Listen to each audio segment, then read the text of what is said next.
দেখে রোনালদোকে নিয়ে ট্রল করেন, তারা একটু ঠান্ডা মাথায় চিন্তা করে দেখুন, মেসির ওই অর্জনের পেছনে নেইমার, সুয়ারেজ আর জাভি ইনিয়েস্তাদের অবদান কতটুকু। ধরতে গেলে তো ওটা একটা মেশিনের মতো সেট করা টিমের সাফল্য। কিন্তু আমাদের CR7 এর যা কিছু আছে সব তার নিজের ঘাম ঝরানো অর্জন। আপনাদের কি মনে নেই 2008 সালের কথা? আপনাদের কি মনে নেই 2018 সালের সেই অবিশ্বাস্য পারফরমেন্সের কথা? এই মানুষটা যেখানেই গেছে একাই ইতিহাস পাল্টে দিয়েছে। কারো দয়ায় নয়, নিজের দমে রাজা হয়েছে সে। আচ্ছা, একবার ভেবে দেখেছেন, রোনালদো যদি নিজের দেশ পর্তুগালের মায়া ছেড়ে ব্রাজিল বা ফ্রান্সের মতো টিমে খেলতো, তবে হয়তো আজ ওর জার্সির পাশে আমরা 3টে বা 5টা বিশ্বকাপ জলজল করতে দেখতাম। কিন্তু এই মানুষটা নিজের দেশকে মন থেকে ভালোবাসে, তাই শত প্রতিকূলতার মাঝেও আজীবন নিজের দেশের পতাকাকে আগলে লড়াই করে গেছে।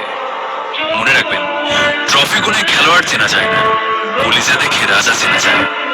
He is the only king.